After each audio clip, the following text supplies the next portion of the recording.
गई अब हमारी सीनियर्स की बारी। नई नई नई ये बातें, नई है जानकारी। आ गई अब हमारी सीनियर्स की बारी। इनके अनुभव से अपनी बदली दुनिया सारी। इनके अनुभव से अपनी बदली दुनिया सारी। दादा दादी नाना नानी करते बातें प्यारी। सुन लो तुम, समझ लो तुम, हाँ सुन लो तुम, समझ लो तुम। सुन लो तुम, समझ लो तुम, बात ये हमारी। खुश रखोगे इनको तो होगी खुशी तुम्हारी। नई बात है ये देखो, नई जानकारी। आ गई अब हमारी सीनियर्स की बारी। पेट में मामूली सा दर्द हो या छोटी मोटी इंजरी, अक्सर हम घरेलू नुस्खों का तो इस्तेमाल करते ही हैं। हालांकि राय यही दी जाती है कि आपको डॉक्टर से संपर्क करना चाहिए, बट कई मामलों में ऐसा होता है कि डॉक्टर्स अवेलेबल नहीं होते हैं। उस वक्त हम घरेलू नुस्खों की मदद लेते हैं। हालांकि इन घरेलू नुस्खों के पीछे भी साइंस है, और अच्छी बात ये कि इन घरेलू नुस्खों के लिए हमें कहीं बाहर नहीं जाना होता है। ये सभी हमारे किचन में मौजूद सामग्रियों से ही बन जाते हैं। तो क्या वाकई में दोस्तों हम रसोई घर को औषधियों का भंडार नहीं कह सकते? आइए कुछ पल बैठते हैं बुजुर्गों की छांव में। जो देखी है उनकी आंखों ने जिंदगी के ढेरों अनुभव, उन अनुभवों से अनुभव हम आज लेते हैं। नमस्कार दोस्तों, आप सबका स्वागत है विज्ञान प्रसार विज्ञान और प्रौद्योगिकी विभाग, भारत सरकार एवं अलगप्पा विश्वविद्यालय कराईकुडू तमिलनाडु के संयुक्त तत्वाधान में वरिष्ठ नागरिकों द्वारा प्रस्तुत एक खास कार्यक्रम श्रृंखला अनुभव में, जिसे आकार दिया है डॉक्टर आर श्रीधर ने, और मार्गदर्शन कर रही हैं कार्यक्रम की मेंटोर पूजा मुरादा। साथ ही निर्माता हैं चित्रा शर्मा और जमशेद खान, और जिसे आप सुन पा रहे हैं सामुदायिक रेडियो 90.8 FM 24 पर। और मैं हूँ आरजे सनी। रसोई घर औषधियों का भंडार, ये कहना बिल्कुल गलत नहीं होगा, क्योंकि ज्यादातर चीजें जो हम रसोई घर में इस्तेमाल करते हैं उन सब में कहीं ना कहीं औषधीय गुण होते हैं। और आप ये पाते भी होंगे कि अक्सर हम छोटी मोटी प्रॉब्लम्स में उनका जब इस्तेमाल करते हैं तो हमें फायदा भी होता है। तो दोस्तों, आज अनुभव कार्यक्रम की इस कड़ी में हमारी सीनियर सिटीजन सुषमा चक्रवर्ती और अलका अग्रवाल इसी विषय यानी कि रसोई घर औषधियों के भंडार विषय पर एक बहुत ही खास वार्ता कर रही हैं, जिसमें इस विषय के बारे में जानकारी दे रही हैं अलका अग्रवाल जी, और कार्यक्रम की होस्ट हैं सुषमा चक्रवर्ती जी। आइए दोस्तों, बढ़ते हैं आज के अनुभव कार्यक्रम की इस कड़ी की ओर।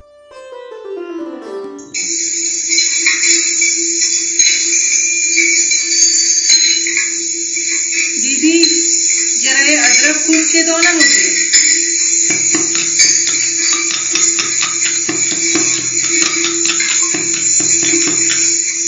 मम्मी, दादी पूछ रही है अजवाइन कहाँ रखा है, तुम्हें नहीं मिल रहा है, दे दो ना जरा ढूंढ के।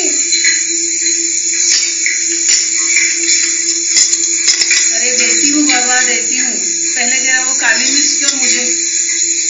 द ग्रेट इंडियन किचन, भारतीय रसोई घर, जहां अपनी दादी नानियों ने और उन्हें उनकी दादी नानियों ने हमें नैसर्गिक औषधियों के बारे में बताया। सैकड़ों वर्षों से ये परंपरा चलती आ रही है। नमस्कार, आज के अनुभव में आप सबका स्वागत। अनुभव, जिसे पेश करते हैं भारत के सीनियर सिटीजन्स। मैं हूँ सुषमा चक्रवर्ती और मैं आशियाना उत्सव जयपुर से FM 24 भिवाड़ी के माध्यम से आपसे बात कर रही हूँ। हमारी आज की मेहमान है डॉक्टर अलका अग्रवाल। अलका जी राजस्थान सरकार के कॉलेजों में राजनीति विज्ञान की प्राध्यापक रह चुकी है और बतौर प्राचार्य सेवानिवृत्त हो चुकी है।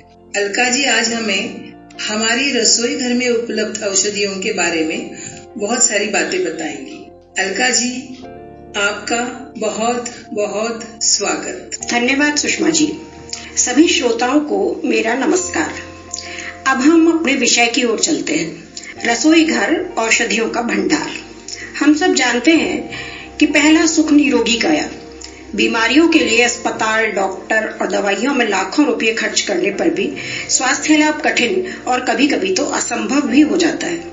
वैसे तो आज के युग में इंटरनेट पर ज्ञान की बाढ़ आई हुई है, परंतु यहाँ मैं केवल वही नुस्खे साझा करूंगी जिनका मैंने स्वयं प्रयोग किया है। प्राचीन काल से ही भारत में पाक कला के ज्ञान के साथ आहार विज्ञान और आयुर्वेद का ज्ञान भी बहुत ही विकसित था। हमारी रसोई में जितने भी मसाले हैं सब गुणों के भंडार हैं, अगर हम उनके गुणों को जान लें। विज्ञान हमेशा कारण और कार्य के संबंध पर ही आधारित होता है, इसलिए रसोई में उपलब्ध सब्जी, फल, मसालों से ही बीमारी की प्रारंभिक अवस्था में आसानी से इलाज संभव है। अगर हमें ज्ञान न हो तो छोटी छोटी शारीरिक समस्या के लिए डॉक्टर के पास दौड़ लगानी होती है। गीता में श्री कृष्ण ने भी युक्ताहार विहार की बात की है। मैंने अपनी दादी को, माँ को इसी तरह रसोई घर में उपलब्ध चीजों से इलाज करते देखा है।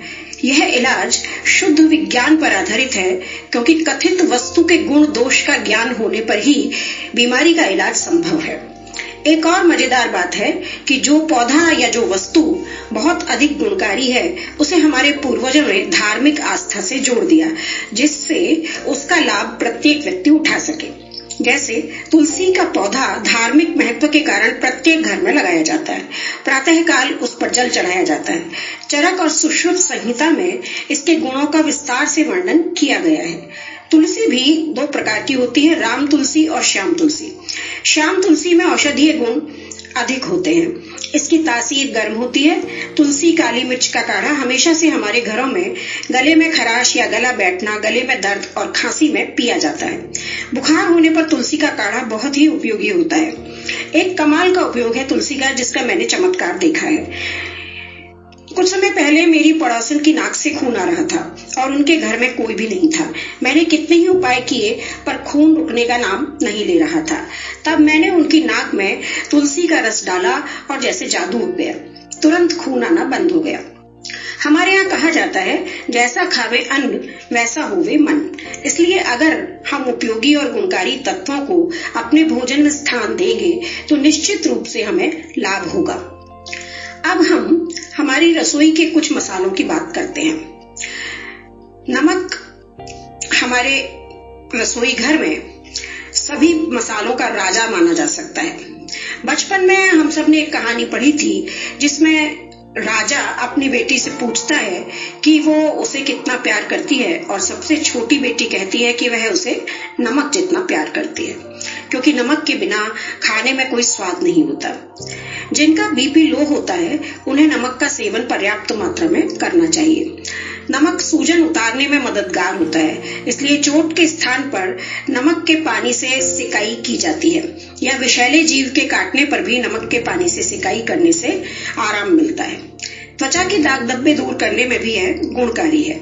कच्चे दूध में नमक मिलाकर चेहरे पर लगाने से त्वचा में निखार आता है। मसूड़े फूलने पर नमक में सरसों का तेल मिलाकर मालिश करने से आराम मिलता है, और इसी नमक तेल का मंजन की तरह प्रयोग करने से दांत चमकने लगते हैं। नमक मिले गर्म पानी से गरारे करने पर गले में दर्द, खराश और टॉन्सिल्स में लाभ होता है। पैरों में बहुत थकान और सूजन दूर करने के लिए बाल्टी में नमक मिले गर्म पानी में पैर डालकर बैठने से बहुत फायदा होता है। परंतु हाई बीपी वालों को बहुत ही कम मात्रा में नमक का प्रयोग करना चाहिए, और सामान्य निरोगी व्यक्ति के लिए भी अधिक नमक नुकसानदायक है। औषधीय गुण होने पर भी किसी भी चीज का अत्यधिक प्रयोग हानिकारक हो सकता है। इसी प्रकार हल्दी भी बहुत ही उपयोगी मसाला है। हल्दी में रोग प्रतिरोधक क्षमता होती है। यह वात और कफ दोनों प्रकार के दोषों को दूर करती है। कोरोना काल में लोगों ने हल्दी का कुछ अधिक ही उपयोग कर लिया, परंतु यह ध्यान रखना है कि हल्दी की तासीर कम होती है, और कोई भी चीज अधिक मात्रा में लेने पर लाभ की जगह हानि ही पहुंचाती है, क्योंकि अति सर्वत्र वजयेत। तासीर गर्म होने के कारण सर्दियों में रात को सोते समय हल्दी का दूध बहुत लाभदायक होता है। चोट लगने पर, नील पड़ने पर उसी समय हल्दी वाला गर्म दूध लेना लाभकारी होता है। त्वचा के लिए हल्दी बहुत ही गुणकारी है। मुहासा होने पर, जब सूजन दर्द अधिक हो, हल्दी का लेप लगाने से बहुत आराम मिलता है। चेहरे का रंग निखारने में हल्दी का जादुई प्रभाव होता है, और इसलिए शादी के समय दूल्हा और दुल्हन दोनों को ही हल्दी चढ़ाई जाती है। इसका लाभ उठाते हुए बाजार में टर्मरिक क्रीम भी बिकने लगी है। कुछ समय पूर्व मेरे पैर में मोच आ गई थी। डॉक्टर की दवाइयों से भी दर्द में अधिक लाभ नहीं हो रहा था। मेरी सहेली ने चोट की जगह हल्दी, चूना और शहद को मिलाकर लेप करने के लिए कहा और इससे मुझे बहुत अधिक आराम मिला था। कभी कभी खांसी किसी भी चीज से ठीक नहीं होती, लेकिन कच्ची हल्दी में गुड़ और बिल्कुल थोड़ा सा काला नमक मिलाकर फालसे जितनी गोलियां बनाकर रख लें। दिन में 3-4 बार इनका सेवन करने से बहुत अधिक आराम मिलता है। बच्चों को भी इन्हें दिया जा सकता है। दांत में दर्द होने पर उस स्थल पर हल्दी लगाने से भी लाभ होता है। हमारी मसालदानी में अजवाइन भी एक महत्वपूर्ण मसाला है। अजवाइन की भी तासीर गर्म होती है और यह भोजन को पचाने में मदद करती है। गरिष्ठ भोजन को सुपाच्य बनाने में इसका महत्वपूर्ण हाथ है। इसलिए पकौड़ी, मठरी, अरबी की सब्जी आदि में इसका प्रयोग अवश्य ही किया जाता है। पेट में दर्द होने पर इसे लेने से बहुत फायदा होता है। बच्चे के जन्म के बाद प्रसूता के लिए बनने वाले लड्डू और हरीरे में इसके गुणों के कारण ही इसका प्रयोग किया जाता है। छोटे बच्चे की नाक बंद होने पर, सांस आने में परेशानी होने पर अजवाइन भूनकर मलमल के कपड़े में बांधकर सिरहाने रख देने से नाक खुल जाती है और सांस आराम से आने लगती है। शहद भी हमारी रसोई घर में एक महत्वपूर्ण घटक है। आयुर्वेद में शहद का महत्वपूर्ण स्थान है। कितनी ही दवाइयां शहद के साथ ही ली जाती हैं। आजकल लोग वजन घटाने के लिए चीनी के विकल्प के रूप में भी इसका प्रयोग करते हैं। सुबह खाली पेट गर्म पानी में शहद और नींबू डालकर पीने से भी वजन कम करने में सहायता मिलती है। आयरन की कमी होने पर नित्य इसका प्रयोग करना बहुत लाभदायक होता है। यह प्रयोग मैंने स्वयं किया है। अगर बहुत कमजोरी आ रही हो तो पानी में ग्लूकोज की जगह शहद मिलाकर पीने से भी फायदा होता है। जी घबराने पर बड़ी इलायची भूनकर पीसकर शहद में मिलाकर चाटने से राहत मिलती है। खांसी होने पर शहद में पिसी काली मिर्च या सौंठ मिलाकर चाटने से लाभ होता है। खांसी के लिए शहद में अदरक का रस मिलाकर लेने से भी बहुत फायदा होता है। शुष्क त्वचा के निखार के लिए भी शहद बहुत लाभदायक होता है। अजवाइन की तरह सौंठ भी महत्वपूर्ण मसाला है जिसकी तासीर गर्म होती है। स्वाद बढ़ाने के साथ ही यह भोजन को सुपाच्य बनाने में मदद करती है। इसीलिए छोले, राजमा, उड़द की दाल, इमली या कैरी की चटनी में इसका प्रयोग जरूर किया जाता है। प्रसूता के लिए बनने वाले हरीरे और लड्डू में भी इसका प्रयोग किया जाता है। जब बहुत जोर से जुकाम हो, बुरी तरह नाक बह रही हो, छींकें आ रही हो, तो 1 कप पानी में आधा चम्मच सौंठ डालकर उसे आधा कप कर लें और 1 छोटी डली गुड़ मिलाकर सोते समय पिएं। 1-2 खुराक में ही बहुत लाभ होता है। जीरा भी गुणों का भंडार है। वजन घटाने के लिए सुबह खाली पेट 1 चम्मच जीरा 1 गिलास पानी में उबालकर पीने से फायदा होता है। नींद न आने पर 1 चम्मच पिसा जीरा 1 कप गर्म दूध के साथ सोते समय पीने से फायदा होता है। प्रसूता के दूध न आने पर गुड़ में कच्चे जीरे को डालकर गर्म करें। हलवे जैसा हो जाने पर खिलाएं, जिससे बहुत लाभ होता है। अब हम 5 तत्वों में से एक तत्व पानी की बात करते हैं, जो जीवन का आधार है और इसी कारण इसे जीवन भी कहा जाता है। शीतल तासीर के कारण जलने पर ठंडे पानी की पट्टी रखने या उस अंग को पानी में डुबोने से बहुत शांति मिलती है। आंखों में जलन होने पर या आंखें लाल होने पर आंखों पर ठंडे पानी के छींटे मारने या आई ग्लास से आंखें धोने से तुरंत फायदा होता है। परीक्षा के दिनों में पढ़ते पढ़ते आंखें थक जाने पर आंखों पर गीली पट्टी रखने से ठंडक और आराम मिलता है। पेट में बहुत गर्मी होने पर पेट पर ठंडे पानी की पट्टी लाभदायक होती है। तेज बुखार होने पर तो ठंडे पानी की पट्टी सभी लोग रखते हैं और ये बहुत ही जरूरी होता है। पानी की उचित मात्रा पीने से शरीर स्वस्थ रहता है, क्योंकि जल ही जीवन है। सुबह उठते ही पानी पीने की आदत के कारण कभी कब्ज नहीं होता। अगर वजन घटाना हो तो गर्म पानी ही पिएं। 1 माह में ही लाभ दिखाई देने लगता है। गला खराब होने पर या अस्थमा में भी गर्म पानी पीना लाभदायक होता है। गला खराब होने पर गर्म पानी में नमक मिलाकर गरारे करने से भी बहुत राहत मिलती है। थकान होने पर गर्म पानी से स्नान से थकान दूर हो जाती है। एक और महत्वपूर्ण प्रयोग है पानी का। कभी कभी जन्म के बाद बच्चे को मूत्र नहीं आता है, सबको चिंता हो जाती है। डॉक्टर ऑपरेशन की बात करते हैं। ऐसे में गीला रुमाल बच्चे की नाभि के नीचे रखने से तुरंत लाभ होता है। इतने सीमित समय में मैंने केवल स्वयं द्वारा किए गए प्रयोग ही आप लोगों के साथ साझा किए हैं। रसोई घर में अनगिनत मसाले हैं, अनगिनत पदार्थ हैं और उनके अनगिनत प्रयोग हैं जो हमारे लिए उपयोगी हैं। शेष प्रयोग अवसर मिलने पर फिर कभी। आज इतना ही। नमस्कार।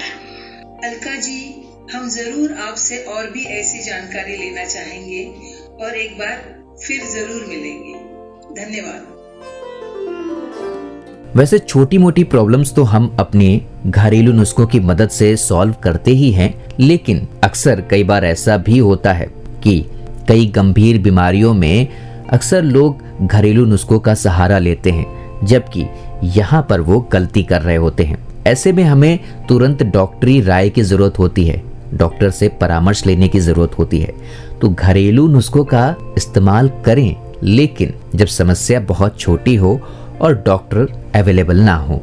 खैर, आज के प्रोग्राम में बहुत से ऐसे घरेलू नुस्खे जिसके बारे में आपको इस कार्यक्रम के जरिए पता चला है, और हमारे रसोई घर में कितने सारे ऐसे सामग्री हैं जिनमें औषधीय गुण होते हैं। तो क्यों ना हम इनका इस्तेमाल करके अपनी छोटी मोटी दिक्कतों से निजात पाएं। इसीलिए तो दोस्तों कहा गया है रसोई घर औषधियों का भंडार। चलते चलते फिलहाल कार्यक्रम में सम्मिलित सीनियर सिटीजन सुषमा चक्रवर्ती और अलका अग्रवाल जी का बहुत बहुत धन्यवाद करूंगा कि उन्होंने रसोई घर में मौजूद औषधियों के बारे में बात की और इस विषय पर खास जानकारी दी। फिलहाल आज का ये प्रोग्राम आपको कैसा लगा, आप हमें ज़रूर बताइएगा fmbhiwadi@gmail.com पर। और अब वक्त हो चुका है आप सभी से विदा लेने का, तो चलिए मैं ले रहा हूँ आप सभी से इजाज़त। मैं हूँ आरजे सनी और आप सुन रहे थे सामुदायिक रेडियो 90.8 FM 24 पर अनुभव कार्यक्रम की यह खास कड़ी। नमस्कार। आप सुन रहे हैं 90.8 FM 24, आपका रेडियो, आपकी धड़कन।